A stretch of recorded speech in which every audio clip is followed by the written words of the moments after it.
Assalamualaikum warahmatullahi wabarakatuh. Alhamdulillah, alhamdulillah, alhamdulillah wa syukurillah wa nikmatillah wa la haula wa la quwata illa billah. Allahumma sholli ala sayyidina Muhammad wa ala ali sayyidina Muhammad. Para pemirsa setia channel Kendil Ireng, terima kasih atas kesetiaannya berkunjung di channel Kendil Ireng. Masih dalam kisah para penggemar sholawat atas baginda Nabi besar Muhammad SAW. Kali ini ada sebuah kisah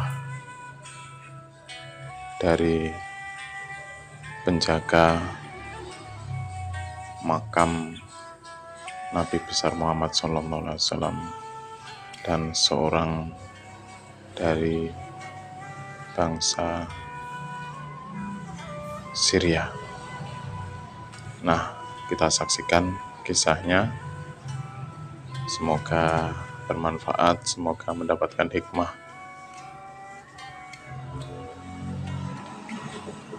Suriah ada mufti di Damaskus namanya Syekh Adnan Al-Afyuni. Kira-kira setahun lalu meninggal dunia dibom di mobilnya lagi dalam perjalanan dakwah. Sering kemari berapa kali, selalu ke tempatnya Habib Lutfi bin Yahya. Syekh Adnan cerita, dulu ada orang Suriah namanya Abu Adib. Abu Adib dapat rezeki berangkat ke Madinah. Udah kerja, nabung ke Madinah, ngajak 4 orang. Ibu, istri, dan 2 saudarinya, perempuan dua-duanya. Dia laki-laki sendiri, dia berangkat ke Mekah dan ke Madinah. Selesai umrah, dia ke Madinah ziarah Nabi. Sampai di Madinah ada musibah. Apa musibahnya? Tasnya hilang. Itu tas isinya duit buat dia selamat di situ, dia hidup dari situ, makan tuh udah siapin duitnya dari situ. Hilang. Cari ke sana kemari, ke barat, ke timur, utara, selatan, nyari nggak ada tuh tasnya. Ya Allah, gimana nih? Ya Allah, duit nggak megang, hilang semuanya. Bagaimana? Dia keingetan dawuhnya para ulama yang mengatakan bahwasanya kalau idza daqat bikal ahwalu yawman fa'akthir fi salati ala Muhammad. Kalau seandainya kondisimu lagi sulit, maka perbanyaklah baca salawat kepada Nabi Muhammad sallallahu alaihi wasallam. Dia keingetan tuh, waduh sekarang saya lagi sulit, keliling-keliling hotel, jalanan, gak ketemu tuh tas. Dia keingetan bahwa kalau dalam kondisi sulit, perbanyak aja baca sholawat. Perbanyak aja baca sholawat. Baca sholawat itu luar biasa, Bu. Siapa orang sholawat 1 kali, Allah sholawat 10 kali. Siapa orang sholawat 10 kali, Allah sholawat 100. Siapa orang sholawat 100, Allah sholawat 1000 kepada dia. Siapa orang sholawat 1000,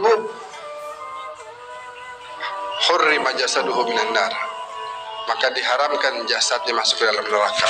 Orang selawat 1 hari 1000 kali bisa istiqamah, maka gampang kok 1000. Dulu kiai-kiai dulu tuh kalau ditanya gimana santri-santri, ini santri pada malas. Kenapa? Masa baca tahlil sehari cuma bisa 5000 kali? Dulu gitu dianggap malas tuh. Kita 15 kali aja jarang. Ini 5000 rutin tiap hari dibilang malas. Kata siapa tuh di Jawa Tengah ada kiai, kalian ada jadi orang bangkrut semuanya, bangkrut. Kenapa? Kata yang lain tanya kenapa? Ini nggak bisa baca tahlil cuma 5000 doang, baca la ilaha illallahnya tiap hari.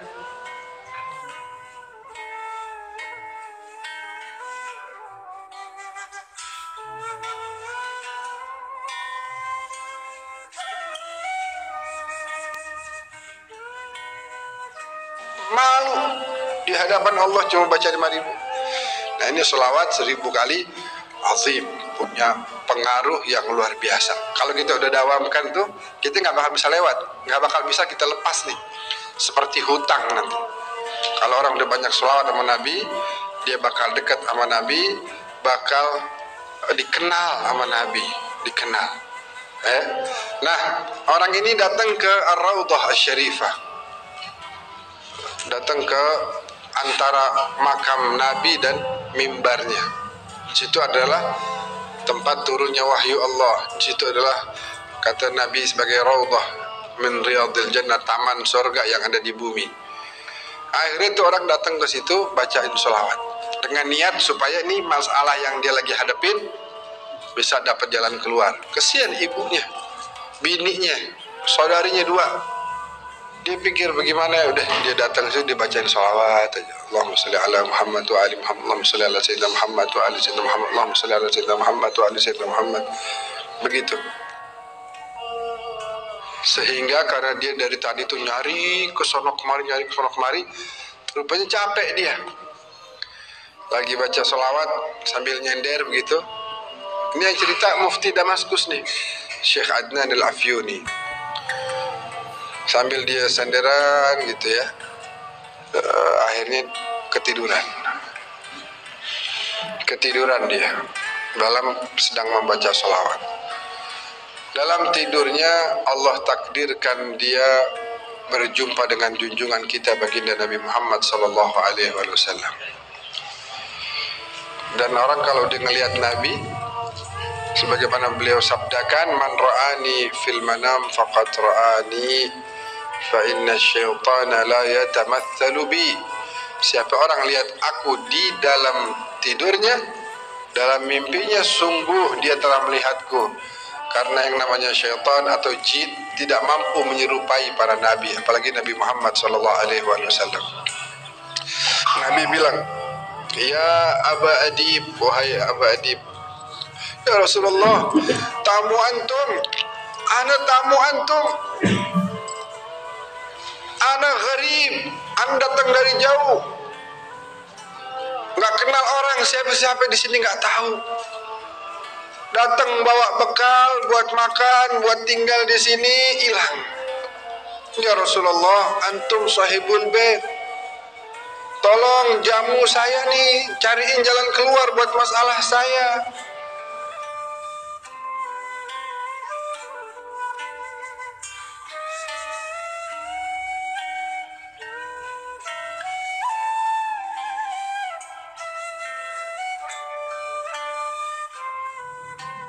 Kata Rasulullah apa?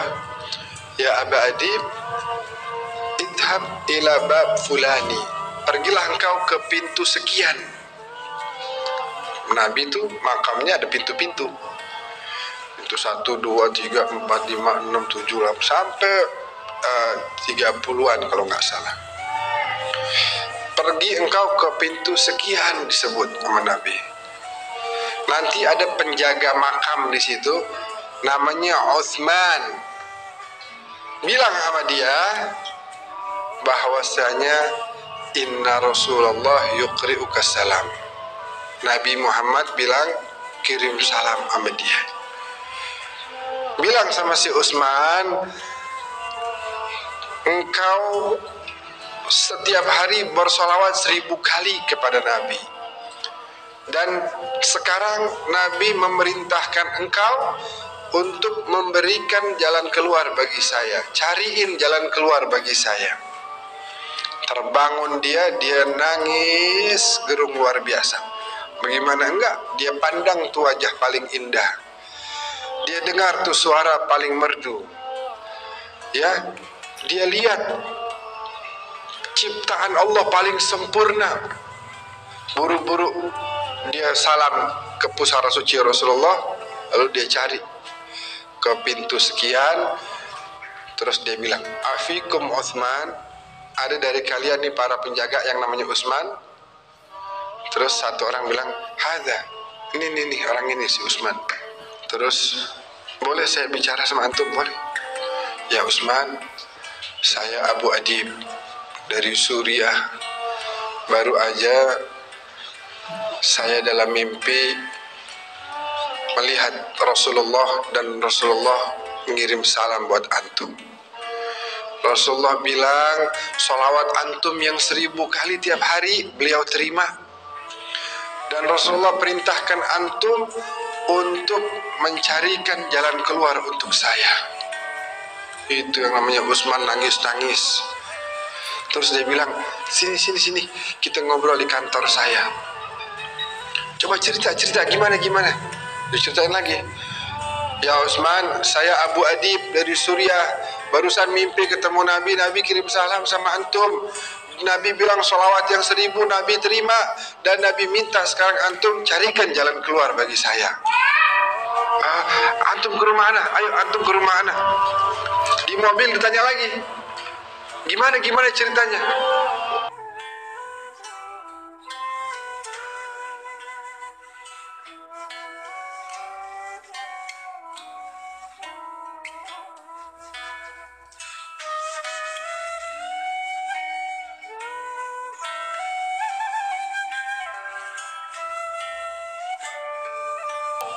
Wahai Utsman, anak Abu Adib dari Suriah. Ini 3 kali udah nanya nih.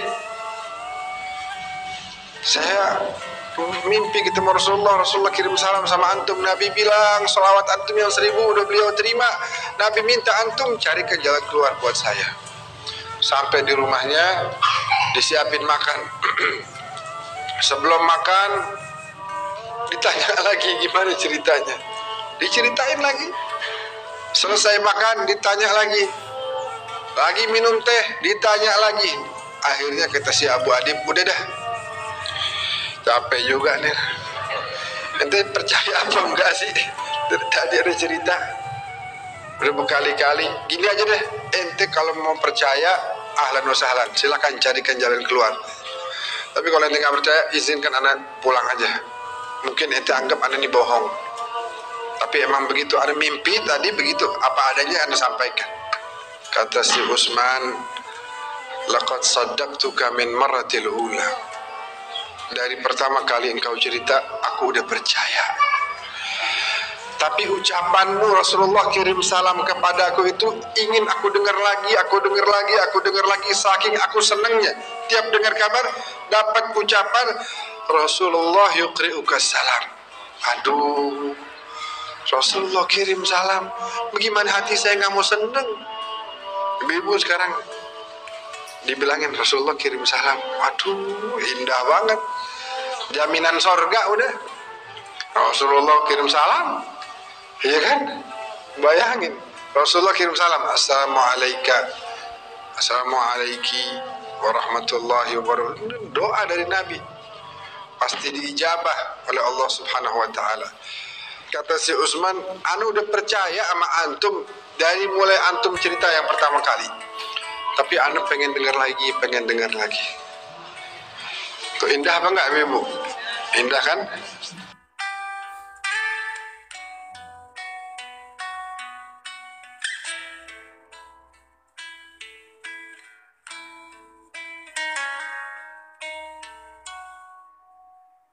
Akhirnya sekarang semua keperluanmu aku yang tanggung. Engkau adalah tamunya Rasulullah Sallallahu Alaihi Wasallam. Maka sebuah kemuliaan untuk saya menjamu tamunya kekasih saya Rasulullah Sallallahu Alaihi Wasallam.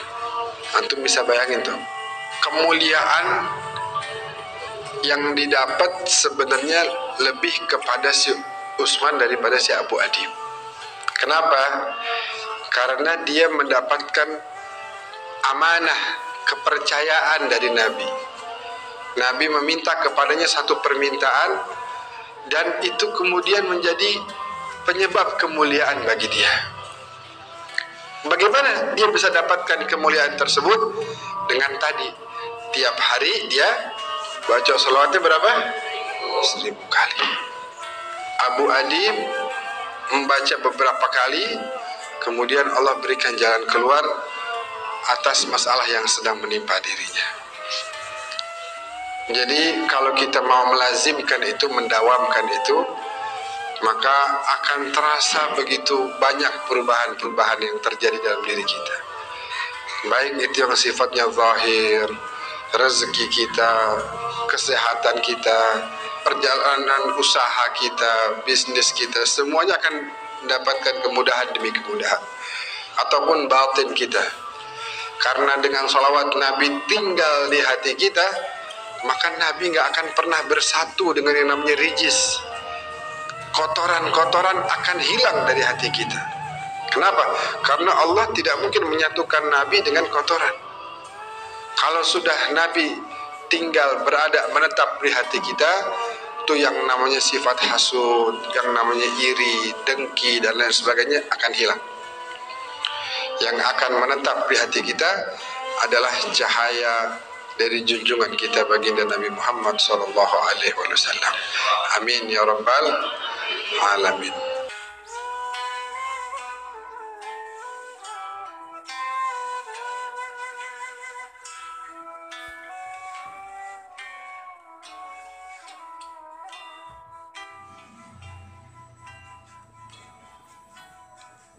Innallaha wa malaikatu yusholluna 'alan nabi ya ayyuhalladzina amanu shollu 'alaihi wa sallimu taslima.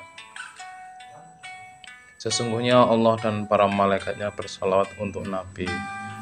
Wahai orang-orang yang beriman, bersalawatlah kamu untuk Nabi dan ucapkanlah salam dengan penuh penghormatan kepadanya. Surat Al-Quran Al-Azhar ayat 56. Demikianlah kisah kedahsyatan daripada selawat. Semoga menambahkan motivasi, menambahkan kita untuk selalu berselawat kepada baginda Nabi.